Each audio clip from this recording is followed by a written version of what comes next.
सब देखने और सुनने वालों की खिदमत में मोहब्बत भरा सलाम। नाज़रीन, इरफान अहमद खान साहब हमारे साथ हैं और जर्मनी के हालात क्या चल रहे हैं इस बारे में खान साहब से पूछेंगे। खान साहब, आज जर्मनी में ब्लैक फ्राइडे भी मनाया जा रहा है और साथ ही कुछ सियासी पार्टियां जो है वो इस पर कोई एहतजाज भी शुरू हो रहा है। किस बात पे एहतजाज किया जा रहा है?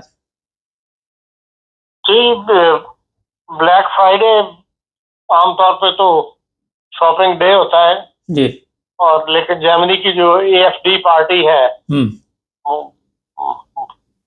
मुखालिफ पार्टी जो गैर मुल्कों को निकालना चाहती है, अल्टरनेटिव जर्मनी वाले, उन्होंने इस ब्लैक फ्राइडे को एहतिजाज के तौर पर मनाने का ऐलान किया था। और उनकी जो यंग जनरेशन है, यंग ग्रुप, आपको पता है सियासी पार्टियों में सारी सियासी पार्टियों के अंदर यूथ ग्रुप होते हैं जी। और इनका जो यूथ ग्रुप था एएफडी वालों का, इन्होंने क्योंकि पिछले साल कुछ जर्मनी के आइन के खिलाफ बातें की थी, तो वो उस ग्रुप को जो है वो खत्म कर दिया था पार्टी ने खुद ही। वो यंग अल्टरनेटिव उनका नाम था और वो पार्टी के इजलास के अंदर जो उन्होंने बातें की उसके बाद उस ग्रुप को जो है डिसॉल्व कर दिया गया। तो अब नया ग्रुप जो है उन्होंने बनाया है और उसका नाम उन्होंने जनरेशन डॉइचलैंड रखा है। और उसको आज उन्होंने पूरे जर्मनी से अपील की हुई है नौजवानों को कि वो गीजन के अंदर इकट्ठे हों। गीजन आपको पता है फ्रैंकफर्ट से कुछ 40 किलोमीटर दूर शहर है, दो बड़ी यूनिवर्सिटी है, मार्बुर्ग और गीजन। नौजवान वहाँ काफी होते हैं उस इलाके में, तो वहाँ वो आज इकट्ठे हो रहे हैं ब्लैक फ्राइडे के दिन। और उनका जो हेड है जॉन पास्कल होम, वो ब्रांडनबुर्ग की असेंबली का मेंबर है, सूबाई असेंबली का मेंबर है। उसने इन सबको इकट्ठा किया है। और वैसे भी कहा यह जा रहा है कि इस वीकेंड के ऊपर जो ब्लैक फ्राइडे है, इसमें जर्मनी में 30 जगह जो है वो एंटी इमिग्रेशन मुजाहरे जो है ये ऑर्गेनाइज किए हैं एएफडी वालों ने भी और बाद दूसरी ऐसी तंजीमों ने भी, छोटी तंजीमों ने, जो इमिग्रेशन वगैरह के खिलाफ है। इसके मुकाबले पे जहां ये हो रहा है, एसपीडी का मेयर है गीजन के अंदर फ्रांक बेशर, उसने लोगों से अपील की है कि भाई आप इस मुजाहरे को नाकाम बनाने के लिए मुकाबले के ऊपर जुलूस निकालें और वो गीजन के अंदर इकट्ठे हों, लेकिन पुरअमन रहें, आपस में क्लैश नहीं होना चाहिए। तो हमारी जर्मन की जो गीजन की जो मुकामी इंतजामिया है वो आपकी मदद करेगी और आपको मुकाबले पर जुलूस निकालना चाहिए। बहरहाल ये एक क्लैश वाली सूरत जो है बाहर नजर आ रही, पैदा हो रही है इस ब्लैक फ्राइडे के दिन जर्मनी के अंदर जी। और बात और सोसाइटीज भी इसमें इन्वॉल्व हो रही हैं। वो कह रही हैं कि भाई हमें ये फैसला करना है कि हमने एक तदावत पसंद बन के रहना है या वो सोसाइटी बनना है फ्री सोसाइटी जिसमें सबको वेलकम किया जाए। तो दोनों तरफ से जो है वो अपनी अपनी बात मनवाने के लिए या अपना जोर साबित करने के लिए जो है ब्लैक फ्राइडे के दिन चुना गया है। और इसलिए इस तरह आज ब्लैक फ्राइडे का आगाज जर्मनी में हुआ है जी। इसके अलावा कोई खबर यहाँ की जर्मनी की? जर्मनी में जो कल आपको पता है वाकया हुआ था जिसमें एक ही फैमिली के 5 आदमी बंदे ने मार दिए घर के। वो 63 साल का आदमी है जिसने खुद को भी मार लिया है और 2 बेटों को मारा है। बेटे भी उसके जवान है, 29 साल का और 27 साल का है। फिर अपनी बहन को मार दिया और बहनोई को मार दिया और एक ही सिर्फ जो वालदा है उसकी वो जिंदा बची है उस फैमिली के साथ। और पता इस तरह लगा कि वो जो फ्लिगेडिंग्स वाली औरत गई है तो वहां उससे घर में दाखिल तो देखा कि इस तरह लाशें पड़ी हुई है। तो तब अब इसकी तहकीक पुलिस भी कर रही है और ज्यादा बात बाहर अभी तक पुलिस की तरफ से आई नहीं है। तो उन्होंने कहा कि जब तहकीक मुकम्मल होगी तभी हम बात बताएंगे। बहरहाल जर्मनों के अंदर फ्रस्ट्रेशन के ऐसे वाकयात होते रहते हैं, लेकिन इक्का दुक्का होते हैं। लेकिन ये कि एक ही फैमिली के अंदर 5 लाशें जो है एक घर में हो जाए, ये एक अजीब और पहली दफा का वाकया है जो हम जर्मनी में देख रहे हैं। किस मुल्क से तल्लक था? जर्मन था? किस पता चला कोई? German family. अच्छा। सारे जर्मन है इनके साथ हुए। अच्छा खान साहब ये बताइए कि एएफडी के ऊपर जब पाबंदी लगती है फिर दूसरा रूप धार लेते हैं, ये तो आराम से बैठने वाले है ही नहीं। नहीं देखें, एफडी बहरहाल पॉपुलर हो रही है दिन ब दिन, वो अपने मकसद में वो कामयाब हो रहे हैं, उन्हें नजर आ रहा है कि भाई हमें अगला इलेक्शन हमारा है, तो इसलिए वो बहरहाल मैदान में मौजूद है।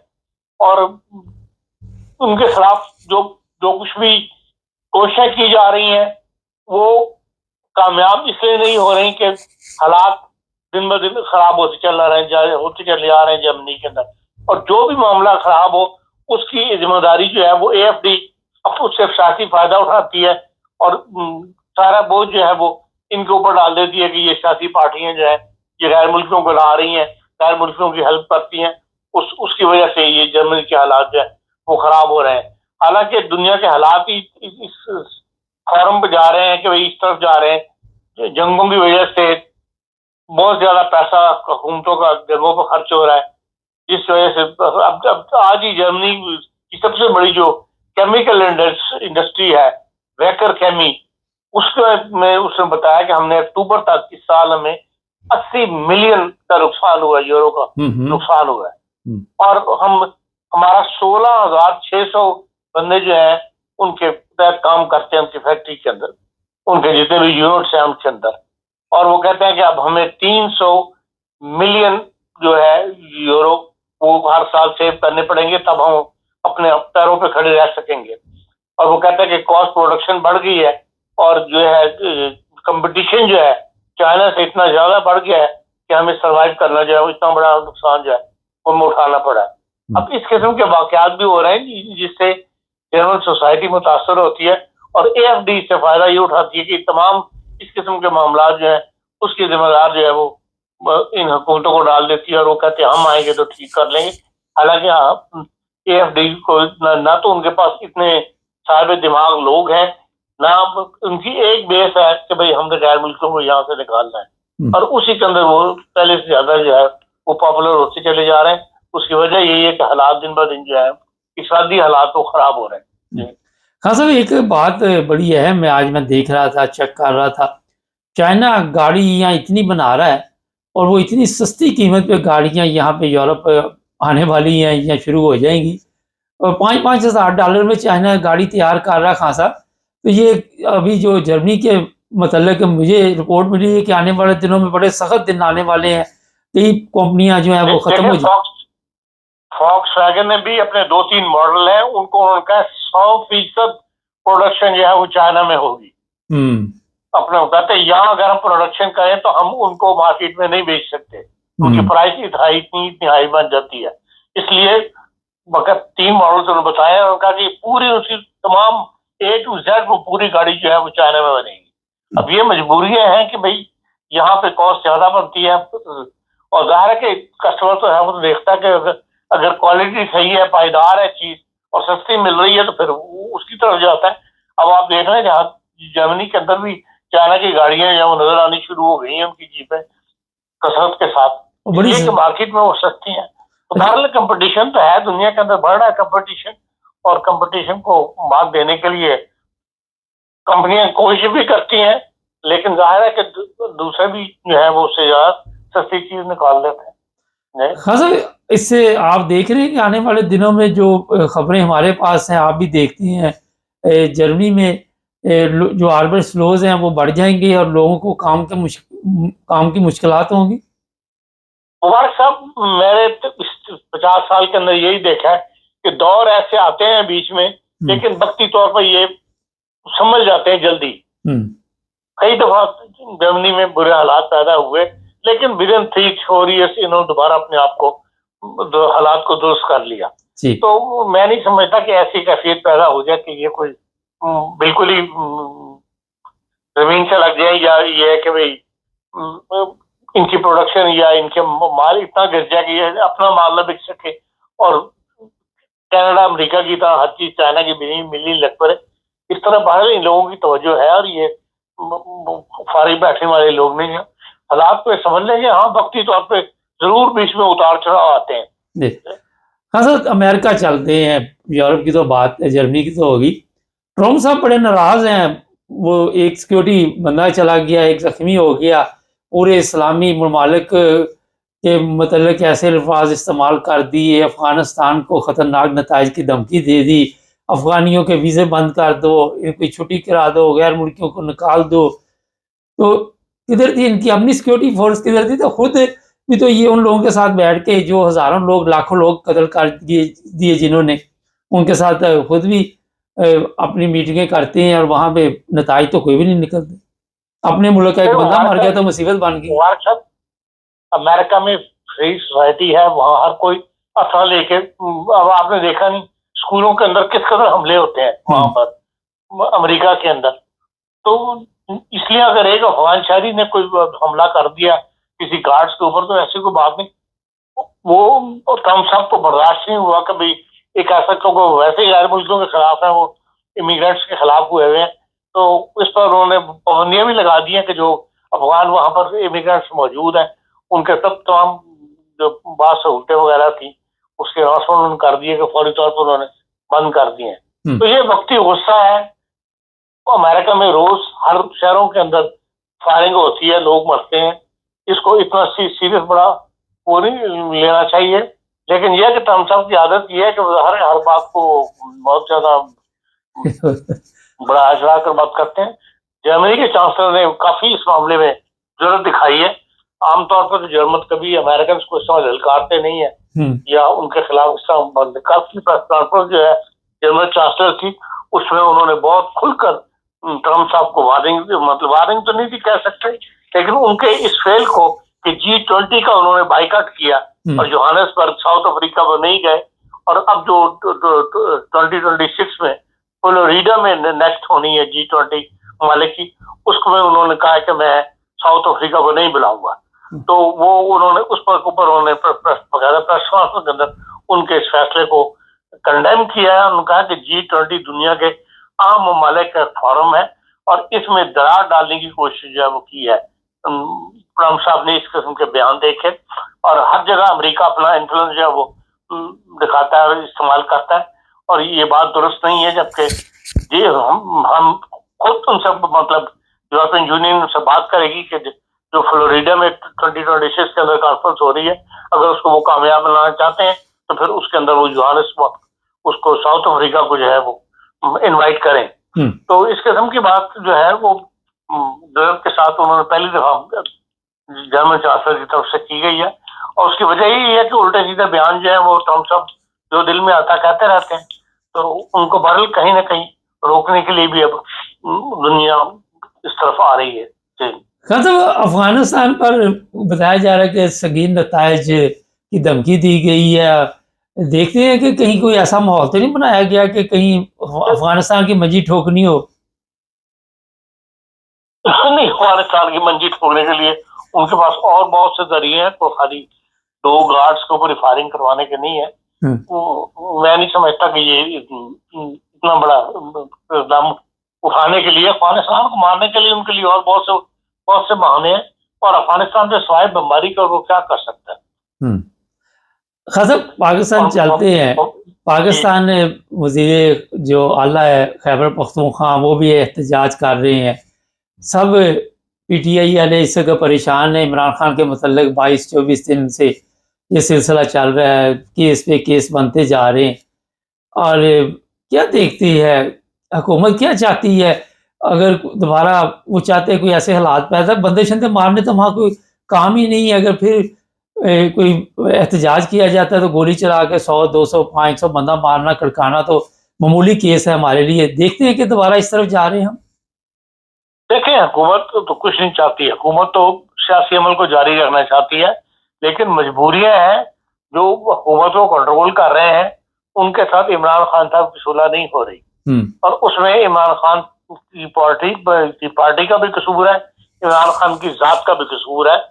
कुछ ना कुछ ले दे के ही जब भी हालात खराब हुए हैं एस्टैब्लिशमेंट के साथ सियासतदानों के, आसिफ जरदारी ने भी, नवाज शरीफ ने भी मामलात को तय किया है उनके साथ, और इनको भी मामलात तय करने पड़ेंगे।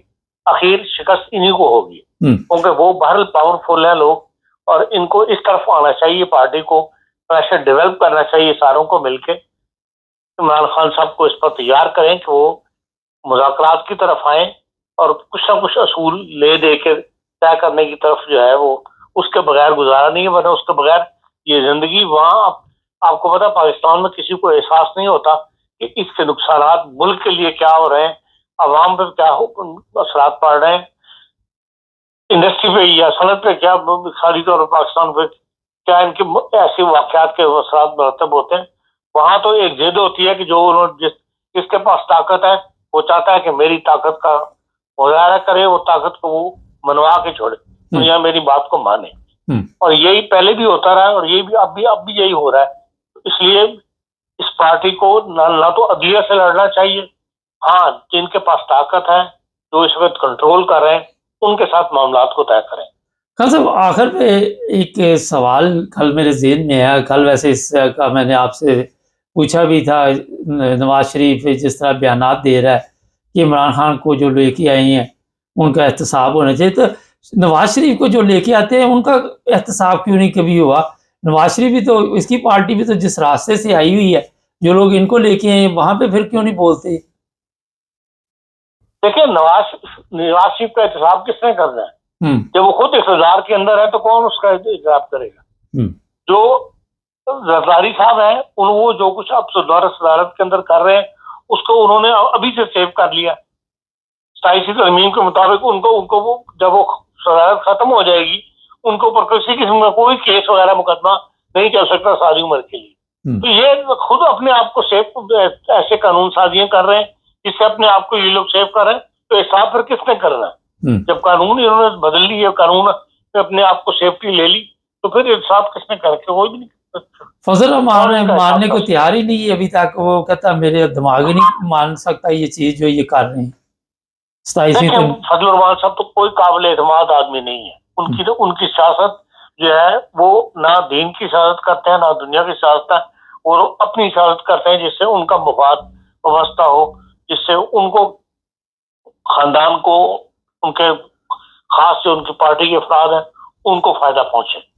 बाकी जज्बाती तकरीरें करके आपको पता मजहबी दुनिया के अंदर जो मजहबी मजमा सामने बैठा होता है उसको तो किसी चीज की तफरीक करना या किसी चीज का फर्क होता है, उसके सामने तो जज्बाती बातें करके उसको वक्ती तौर पर मुतमईन किया जा सकता है, और वो करते चले आ रहे हैं, कर रहे हैं उन्होंने वही है जिससे उनको फायदा पहुंचता हो। उनका ना तो कोई नजरिया है, ना सियासी नजरिया और ना कोई मजहबी नजरिया। कल मजहब को इस्तेमाल जरूर करते हैं।